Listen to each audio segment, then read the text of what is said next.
Good morning and welcome to This Week. Crossing the red line. President Obama signs off on arms to the Syrian rebels. I want to know what the end game is. Is he going too far? Just to provide additional weapons is not enough. Or is it too little too late? And Congress needs to act, and that moment is now. the battle over immigration reform. Will it pass? This morning, a key player in both debates, Senator Marco Rubio, a This Week exclusive. Then, all the week's politics. We aren't trying to hide it. We're trying to protect America. More scrutiny over surveillance and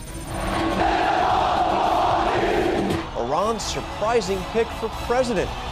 Plus, another exclusive. He's the best dad and the best man I've ever met. Jeb Bush in our Father's Day Sunday Spotlight. From ABC News, This Week with George Stephanopoulos. Reporting from Washington, Jonathan Carl. Hello again, George is off. It is great to have you with us. Is the U.S. about to get involved in yet another war in the Middle East? After determining that Syria's government did in fact use chemical weapons, crossing President Obama's red line, the White House has made a decision to send arms to the Syrian rebels. Many in Congress have been pushing for more action, including our first guest, Florida Republican Senator Marco Rubio, who joins us now from Miami. Good morning, Senator, and happy Father's Day. Good morning. Happy Father's Day to you and to all your viewers. Thank you. So you've been pushing for a long time for the U.S. to arm the rebels. Is this going to make a difference? Well, let me just say that in politics or in foreign policy, timing matters. So these were options that were there for us a year and a half ago. Before this thing kind of became this chaotic, it behooved us to kind of identify whether there was any elements there within Syria fighting against Assad that we could work with reasonable people that wouldn't carry out human rights violations and could be part of building a new Syria. We failed to do that. This president failed to do that. So now your options are quite limited. Now the strongest groups fighting against Assad, unfortunately, are al-Qaeda-linked elements. Now, that doesn't mean that they all are, but it's certainly this group has become the most organized, the best armed, the best equipped. Our options are now really narrower than they were a few months ago. So, look, I think we should continue to search to see if there are any elements fighting against Assad that are reasonable, that we can work with, that will respect human rights and hopefully build a new Syria. I just think it's a lot tougher now when you've got Hezbollah running around and Russia fully arming Syria and Iran fully engaged in this as well.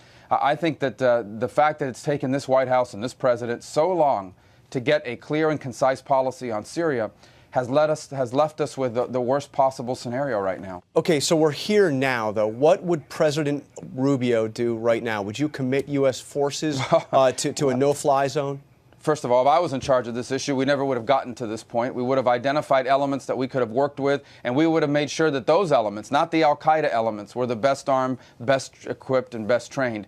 That being said, I think we need to continue to search for elements on the ground that we can work with, and we should try to do the best we can to increase their viability and their strength so that if and when Assad falls, and we hope that he still will, they'll be the ones on the ground with the best ability to kind of manage a future, hopefully democratic Syria and peaceful Syria. Before we leave the Middle East, we obviously had a big election in Iran over the weekend. The most moderate candidate won. So let me ask you this. Is Iran, under a President Rouhani, going to be potentially easier to deal with, less of a threat than Iran under President Ahmadinejad? First of all, moderate by Iranian political standards is not what we would describe as moderate here in the West. But let me just say that I hope so, because the people of Iran do not want the future that their leaders have wanted. The people of Iran want to engage with the rest of the world, do not want to be isolated, don't want Iran going back to the 16th and 17th century. They'd like to be part of the 21st century, the people of Iran. And hopefully this will be a step in that direction.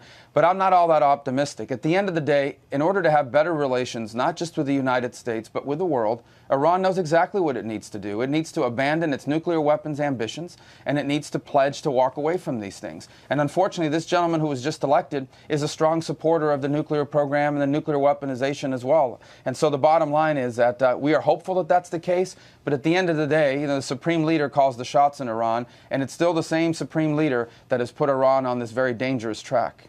Okay, I want to turn to immigration. You are one of the primary architects, author of the bill that came out of the Senate Judiciary Committee, immigration reform. I have a basic question for you, Senator. Do you support your own bill? Well, obviously, I think it's an excellent starting point. And I think 96% of the bill is in perfect shape and ready to go, but there are elements that need to be improved. This is how the legislative process is supposed to work. You offer an idea, you get public input and the input of your other colleagues. From these criticisms or observations come out new ideas about how to make it better. And of course, you can't ignore that. Those things need to be addressed. And we have the opportunity to do that now, in particular on the border security element. Look, the vast majority of Americans, the vast majority of conservative Republicans are prepared to support immigration reform, but only if we can ensure that we're not going to have another wave of illegal immigration in the future. And so I think they have pointed to valid criticisms of how the border security plan is structured in the bill, and quite frankly, very reasonable ways to address it. If the bill stays as it is regarding border security, do you vote for it? Listen, I really don't want to get involved in these hypotheticals and ultimatums about what I want. That's a very real possibility, Senator. Well, no, I don't think it is, because the bottom line is a bill that does not have increased border security, which everyone now, I think, has conceded needs to happen. I think the debate now is about what that border security provision looks like. And if we do that, this bill will have strong bipartisan support.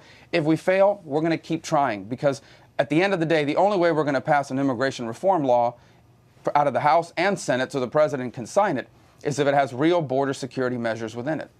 Okay, you've taken some real heat, especially from the right on this. I want to go through just this past week some right-wing commentators. You had Ann Coulter say Chuck Schumer is playing Marco Rubio. Eric Erickson said Marco Rubio is either being played the fool or we are being played the fool by Senator Rubio. Glenn Beck called you a pretty nasty name and said he is not on our side. So what do you say to this, and what has happened? I mean, you used to be the guy hailed as a conservative hero to some of these guys.